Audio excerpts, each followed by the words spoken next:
Halo, selamat sore, apa kabar pemirsa? Dari Eco Park Taman Impian Jaya Ancol, bersama saya Deborah Pungus, Anda akan menyaksikan Megapolitan Akhir Pekan edisi Sabtu 31 Agustus 2013. Dan untuk mengawali Megapolitan Akhir Pekan hari ini, langsung saja kita saksikan ulasan berita yang telah dipilih oleh tim redaksi TV Plus. Berikut ulasannya. Pengusaha tempe menjerit akibat dolar melesat tinggi hingga menyebabkan harga kedelai meroket menembus angka 900.000 per kuintal. Kelompok pengusaha tempe ini rencananya akan mengadakan mogok apabila harga tidak stabil, seperti yang diungkap Dula, salah satu pengusaha tempe yang menurutnya sudah hampir seminggu ini ia mengurangi pengolahan per hari produksi tempenya hingga 60% agar menjaga kualitas tempe apabila tidak laku. Dula pun mengaku tidak berani menaikkan harga tempe, pasalnya para konsumen atau penjual lainnya akan protes jika harga tempe dinaikkan. Sejumlah warga bantaran Waduk Kulit yang terkena relokasi kini masih bertahan di lokasi penggusuran. Warga pun rela tidur di pinggir jalan demi menunggu kejelasan dari pemerintah terkait penyediaan rumah susun. Dan tak sedikit dari mereka yang mengaku trauma pasca penertiban yang terjadi di bantaran Waduk Kulit pada beberapa hari lalu. Seperti yang dikemukakan Ahmad, bocah kelas 6 SD ini mengaku lebih memilih rumah permanen seperti BTN daripada harus tinggal di rumah susun yang telah dijanjikan oleh Pemprov DKI. Seorang siswi sekolah menengah pertama menjadi korban pemerkosaan oleh 4 orang remaja di sebuah lahan kosong Cengkareng, Jakarta Barat. Akibatnya sang korban pun kini mengalami syok berat dan masih dalam pemeriksaan pihak kepolisian Polres Metro Jakarta Barat. Meski pihak kepolisian telah menangkap 2 dari 4 orang pelaku atas nama IR dan AS, namun hingga kini kepolisian Mapolres Jakarta Barat belum memberikan keterangan resmi terkait kasus pemerkosaan ini. Beginilah kondisi Waduk Rawabadak Koja, Jakarta Utara yang penuh dengan sampah. Sampah menghiasi permukaan hingga sisi waduk sejak sebulan terakhir. Sampah tersebut menumpuk akibat dari para pegawai kebersihan Waduk Rawabadak yang tidak beroperasi karena belum dibayarkan gajinya. Warga yang tinggal di sekitar waduk ini merasa terganggu, pasalnya sampah Waduk Rawabadak yang menumpuk membuat warga kini terserang penyakit. Menurut Imam Ketua RT setempat mengatakan 2 orang warganya tengah terjangkit DBD akibat dari sampah yang menumpuk di waduk.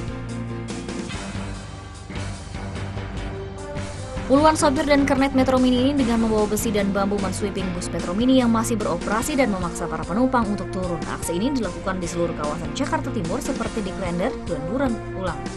Aksi ini dilakukan di seluruh kawasan Jakarta Timur seperti di Klender, Duren Sawit. Akibatnya ratusan penumpang terpaksa turun dengan raut wajah kecewa namun tak bisa berbuat apa-apa.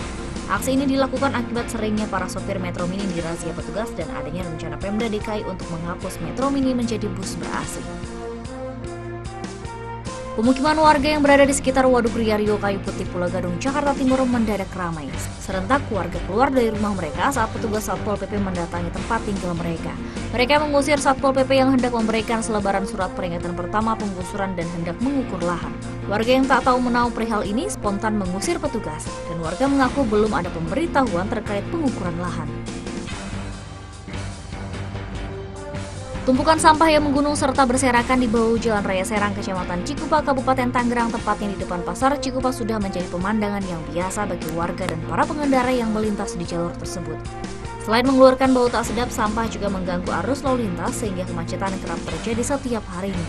Ironisnya, meski hal tersebut sudah cukup lama terjadi, namun pihak pemerintah Kabupaten Tangerang seakan tutup mata untuk membenahi sampah dan menertibkan pedagang pasar.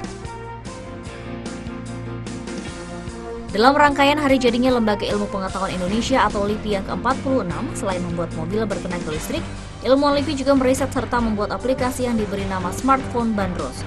Bandros yang punya arti Bandung Raya Operating System merupakan telepon seluler cerdas anti-sadap dengan menggunakan sistem operasi OS, yakni open source berbasis Linux. Diharapkan ponsel ini dapat digunakan tidak hanya oleh kalangan umum, tapi juga untuk segmen pemerintahan dan korporatnya.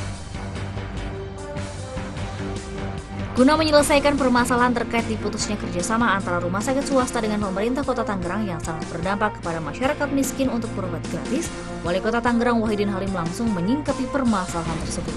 Diputusnya kerjasama kesehatan gratis bagi masyarakat dikarenakan hutang pemerintah kepada 5 rumah sakit swasta tersebut sudah besar dan melampaui batas.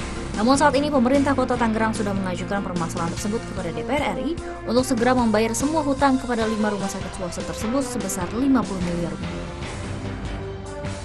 Sebanyak 32 pemuda dan pemudi Kota Tangerang yang kebanyakan berasal dari mahasiswa dan pemuda mengikuti materi water rescue yang terbagi di 2 tempat.